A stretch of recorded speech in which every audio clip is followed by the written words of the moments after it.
प्रबोधिनी एकादशी। दीपावली के पश्चात कार्तिक शुक्ल एकादशी को देवास्थान या देवोत्थान का होता है। इस दिन सारे घर को लीप पोत कर साफ करना चाहिए। आंगन में खड़िया मिट्टी और गेरू से रंगोली काटनी चाहिए। आंगन के बीचों बीच या फिर एक ओखली के गेरू से चित्र बनाकर पूरी पकवान, मिष्ठान, बेर, सिंघाड़े, त्रितु फल और गन्ना उस स्थान पर रखकर एक परात अथवा डालिया से ढक दिया जाता है तथा एक दीपक भी जला दिया जाता है। रात्रि में परिवार के सभी सदस्य देवताओं की भगवान विष्णु सहित पूजा और भजन कीर्तन करते हैं। इसके साथ ही घड़ियाला बजाकर थाली बजाकर इस प्रकार कहें: उठो देवो उठो देवा, अंगुरिया चटकाओ देवा। कुछ धार्मिक व्यक्ति देवोत्थान के दिन तुलसी और शालिग्राम के विवाह का आयोजन भी करते हैं। तुलसी के वृक्ष और शालिग्राम की यह शादी पूरे धूमधाम से उसी प्रकार की जाती है जिस प्रकार सामान्य कन्या का विवाह जिन दंपतियों के कन्या नहीं है वे तुलसी विवाह करके कन्यादान का पुण्य प्राप्त करें, यह शास्त्र किया गया है। ब्रह्मा जी बोले कि हे मुनि श्रेष्ठ, अब आप पापों को नष्ट करने वाली तथा पुण्य और मुक्ति को देने वाली प्रबोधिनी एकादशी का महत्व सुनिए। भागीरथ गंगा मनुष्य को तब ही तक फल देती है जब तक कि कार्तिक मास की प्रबोधिनी एकादशी नहीं आती। तीर्थ, नदी, समुद्र आदि सभी तक फल देते हैं तब जब तक प्रबोधिनी एकादशी नहीं आती। कार्तिक मास शुक्ल पक्ष की प्रबोधिनी एकादशी के व्रत का फल 1 सहस्त्र अश्वमेघ और राजसूय यज्ञ के फल के बराबर होता है। नारद जी ने पूछा कि हे पिता, एक संध्या को भोजन करने से, रात्रि में भोजन करने तथा पूरे दिन उपवास करने से क्या क्या फल मिलता है, उसे आप समझाइए। ब्रह्मा जी बोले कि नारद, एक संध्या को भोजन करने से 1 जन्म की, रात्रि के भोजन करने से 2 जन्म तथा पूरे दिन उपवास करने से 7 जन्म के समस्त पाप नष्ट हो जाते हैं। जिस वस्तु को त्रिलोक में मिलता दुष्प्राय है वह वस्तु प्रबोधिनी एकादशी के व्रत से मिल जाती है। प्रबोधिनी एकादशी के व्रत के प्रभाव से सुमेरु पर्वत के समान कठिन पाप क्षण मात्र में ही नष्ट हो जाते हैं। अनेकों पूर्व जन्म के किए हुए पूरे कर्मों को प्रबोधिनी एकादशी का व्रत क्षण भर में नष्ट कर देता है। जो मनुष्य अपने स्वभाव अनुसार इस व्रत प्रबोधिनी एकादशी का विधि पूर्वक व्रत करते हैं उन्हें पूर्ण फल प्राप्त होता है। हे मुनीश्वर, जो मनुष्य श्रद्धा पूर्वक थोड़ा सा भी पुण्य करते हैं उसका पुण्य पर्वत के समान अटल हो जाता है। जो अपने हृदय के अंदर ही ऐसा ध्यान करते हैं उनकी बीती हुई तथा आने वाली 10 रात्रि पीढ़ियां विष्णु लोक में जाकर वास करती हैं और नरक में अनेक दुखों को भोगते हुए पितृ विष्णु लोक में जाकर सुख भोगते हैं। ब्रह्मा हत्या आदि महान पाप भी प्रबोधिनी एकादशी के दिन रात्रि को जागरण करने से नष्ट हो जाते हैं। प्रबोधिनी एकादशी को रात्रि को जागरण करने का फल अश्वमेघ आदि यज्ञों के फल से अधिक होता है। समस्त तीर्थों में जाने तथा गौ, स्वर्ण, भूमि आदि के दान का फल कार्तिक मास की शुक्ल पक्ष की प्रबोधिनी एकादशी के रात्रि के जागरण के फल के बराबर होता है।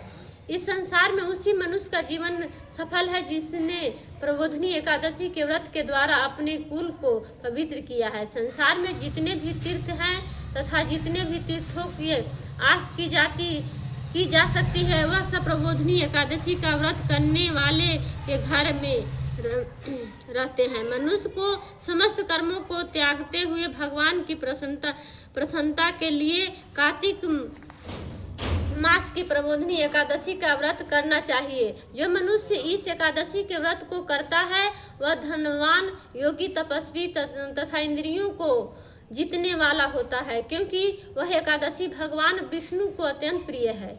इस व्रत के प्रभाव से मनुष्य पुनः जन्म लेता है। इस व्रत के प्रभाव से कामिक, वाचिक और मानसिक पाप नष्ट हो जाते हैं। इस एकादशी के दिन को भगवान की प्राप्ति के लिए दान, तप, होम, यज्ञ आदि करते हैं, उन्हें अक्षय पुण्य मिलता है। प्रबोधिनी एकादशी के दिन भगवान की पूजा करने से बाल, यौवन और वृद्धावस्था के समस्त पाप नष्ट हो जाते हैं। इस एकादशी की रात्रि को जागरण करने का फल सूर्य ग्रहण के समय स्नान करने के फल से सहस्त्र गुना अधिक होता है। मनुष्य जन्म से लेकर जो पुण्य करता है वह पुण्य प्रबोधिनी एकादशी के व्रत के पुण्य के सामने व्यर्थ है। जो मनुष्य प्रबोधिनी का व्रत नहीं करते हैं उनके समस्त पुण्य व्यर्थ जाते हैं। इसलिए हे नारद, तुमको भी विधि पूर्वक विष्णु भगवान की पूजा करनी चाहिए। जो मनुष्य कार्तिक मास में धर्मपरायण होकर अन्य व्यक्तियों का अन्न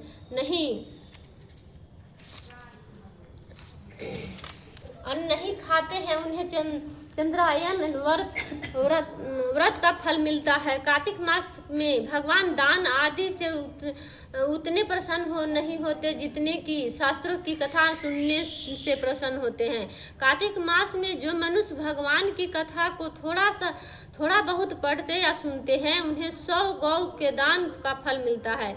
जो मनुष्य अपने कल्याण के लिए विष्णु भगवान की कथा सुनते हैं वे अपने कुटुंब का उद्धार करके 1 सहस्त्र गौदान का फल पाते हैं। जो मनुष्य प्रबोधिनी एकादशी के दिन विष्णु की कथा सुनते हैं उन्हें 7 दीपों के दान का फल मिलता है। जो विष्णु की कथा भक्ति पूर्वक सुनते हैं और कथा बाचने वाले ब्राह्मण की यथोचित पूजा करते हैं तथा उसे संतुष्ट करते हैं वे उत्तम लोक को जाते हैं। इस पर नारद जी बोले कि हे ब्रह्मा जी, अब आप एकादशी के व्रत का विधान कहिए और कैसा व्रत करने से कौन सा पुण्य मिलता है वह भी समझाइए। ब्रह्मा जी बोले कि हे नारद, इस एकादशी के दिन मनुष्य को ब्रह्मा मुहूर्त में उठना चाहिए और नदी, तालाब, कुआं आदि पर स्नान करके व्रत का नियम ग्रहण करना चाहिए। उस समय भगवान से विनय करनी चाहिए कि हे भगवान, आज मैं निराहार रहूँगा और दूसरे दिन भोजन करूँगा, इसलिए आप मेरी रक्षा करें। इस प्रकार विनय करके भगवान की पूजा करनी चाहिए और व्रत का प्रारंभ करना चाहिए। उस रात्रि को भगवान के समीप गीत, नृत्य, बाजे तथा कथा कीर्तन से समय व्यतीत करनी चाहिए। प्रबोधिनी एकादशी के दिन कृष्णता को त्याग कर बहुत से पुण्य, अगरबत्ती, धूप आदि से भगवान की आराधना करनी चाहिए।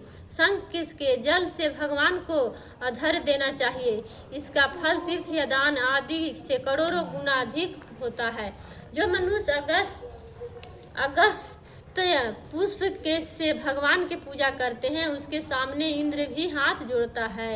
कार्तिक मास में जो बिल्व पत्र से भगवान की पूजा करते हैं उन्हें अंत में मुक्ति मिलती है। कार्तिक में जो मनुष्य तुलसी जी से भगवान की पूजा करता है उसके 10,000 जन्म के समस्त पाप नष्ट हो जाते हैं। जो मनुष्य इस नाम में श्री तुलसी जी के दर्शन करते हैं या छूते हैं या ध्यान करते हैं या कीर्तन करते हैं या रोपण अथवा सेवा करते हैं वे हजारों कोटि युग तक भगवान के घर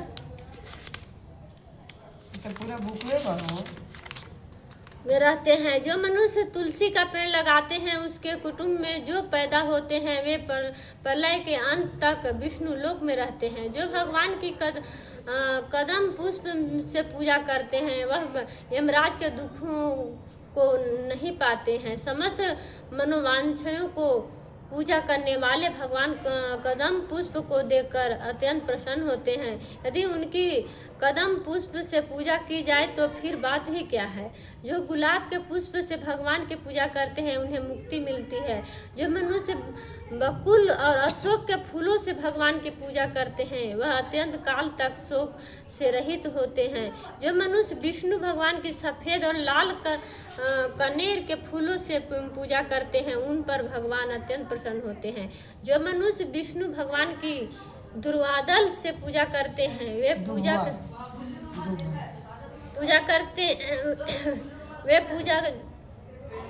वे पूजा के फल से 100 गुना फल अधिक पाते हैं। जो भगवान की समी पत्र से पूजा करते हैं वे भयानक यमराज के मार्ग को सरलता से पार कर जाते हैं।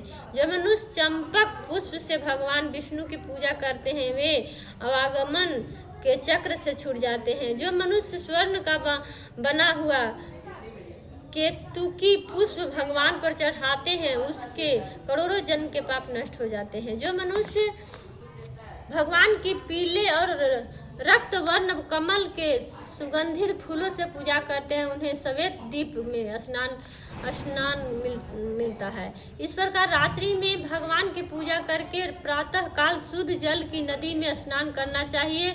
स्नान करने के पश्चात भगवान की प्रार्थना करते हुए घर आकर भगवान की पूजा करनी चाहिए। इसके बाद व्रत के लिए ब्राह्मणों को भोजन कराना चाहिए और दक्षिणा देकर मीठे वाक्यों द्वारा उनको विदा करना चाहिए। इसके अपरांत भोजन गौ और दक्षिणा से गुरु की पूजा करनी चाहिए और ब्राह्मणों को भूरी सी दक्षिणा देकर नियम को छोड़ाना चाहिए। ब्राह्मणों को यथाशक्ति दक्षिणा देनी चाहिए। जिस ब्राह्मण को रात्रि में भोजन करवाएं स्वर्ण सहित बैल दान करना चाहिए। जो मनुष्य रात्रि स्नान करते हैं उन्हें दही और शहद दान करना चाहिए। जो मनुष्य फल की आशा करते हैं उन्हें फल दान करना चाहिए। तेल की जगह घी की जगह दूध और अन्नों में चावल दान करना चाहिए। जो मनुष्य इस व्रत में भूमि पर शयन करते हैं उन्हें सब वस्तुओं सहित शय्यादान करना चाहिए। जो मौन धारण करते हैं उन्हें स्वर्ण सहित तिल दान करना चाहिए।